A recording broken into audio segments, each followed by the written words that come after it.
Question 4 देखिए, the number of points of discontinuity of function.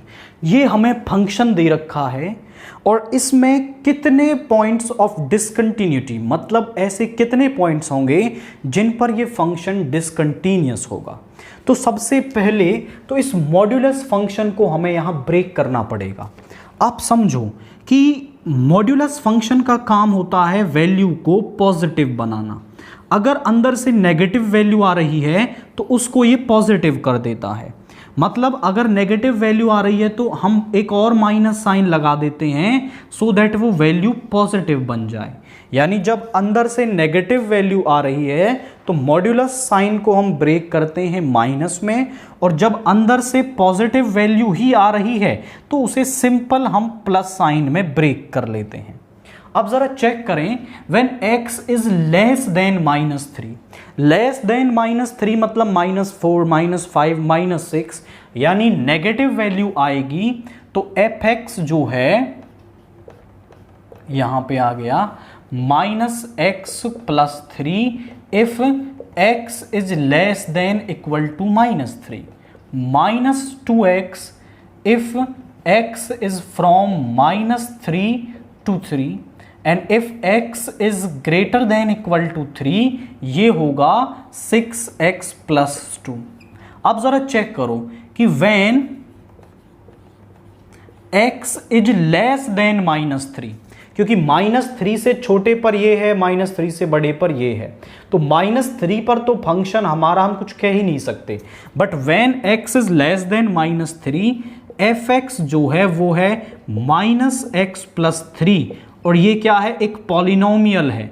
Being a polynomial is continuous everywhere. Continuous क्या है कि fx जो है वो पॉलिनोमियल है, लेस देन -3 की वैल्यूज के लिए ये सभी पर कंटीन्यूअस होगा। और जब जो x है वो -3 से 3 है तब fx हमारा है -2x, also a polynomial, continuous होगा फॉर एवरी x। तो यहां पर when x is greater then 3, जो fx है वो है 6x + 2, यानी पॉलिनोमियल कंटीन्यूअस होगा। यहां पर एक तो पॉइंट रह गया -3 और एक पॉइंट रह गया 3। इनके अलावा ये सभी पॉइंट्स पर क्या आ रहा है, आपका कंटीन्यूअस आ रहा है, क्योंकि इनके अलावा जो भी पॉइंट है सभी पर जो फंक्शन है वो पॉलिनोमियल है। इन दोनों पर हम बारी बारी चेक कर लेंगे।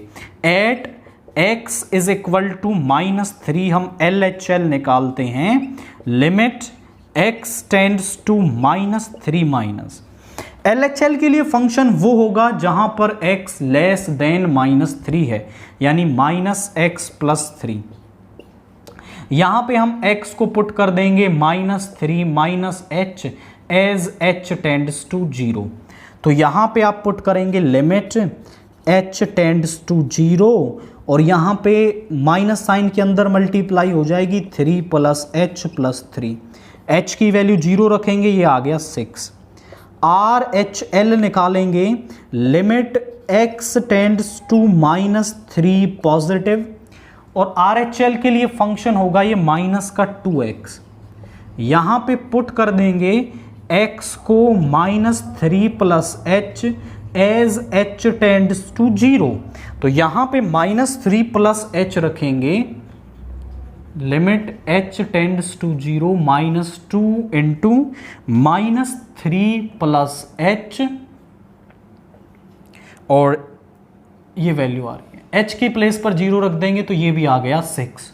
और फंक्शन की वैल्यू एट -3 निकालेंगे तो x इज इक्वल टू -3 यहां पे रखेंगे, minus of -3 + 3 is equal to 6, यानी LHL is equal to RHL is equal to -3।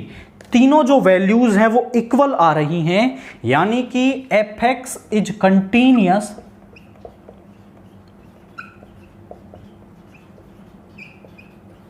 Eight x is equal to -3। तो x इज इक्वल टू -3 पर तो ये कंटीन्यूअस है। इसके अलावा एक और पॉइंट बचता है at x is equal to 3, LHL निकालेंगे, limit x tends to 3 minus यानी x लेस देन 3 है तो -2x फंक्शन होगा। Putting x is equal to 3 minus h as h tends to 0, तो यहां पे रख देंगे limit h tends to 0 -2 into 3 minus h।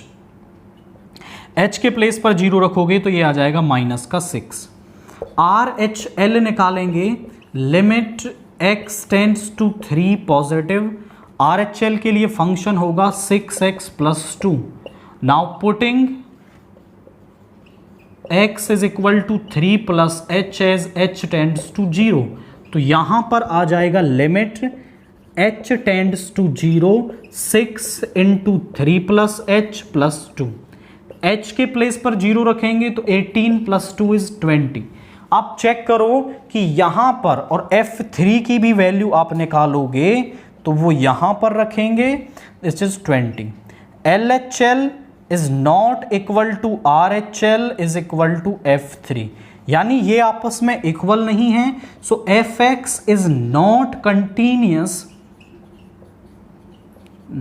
Continuous at x is equal to 3, यानी ये -3 पर तो कंटिन्यूस आया, x इज इक्वल टू 3 पर ये कंटिन्यूस नहीं आ रहा है।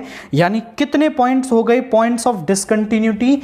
एक ही पॉइंट ऐसा है क्योंकि -3 से छोटे, -3 से 3 के बीच में और 3 से बड़ी सभी वैल्यूज पर ये कंटिन्यूस है। केवल 3 ही एक ऐसा पॉइंट आ रहा है जिस पर ये कंटिन्यूस नहीं है। दैट मीन्स हमारे पास एक ही पॉइंट ऑफ डिसकंटिन्यूटी इस फंक्शन के लिए है।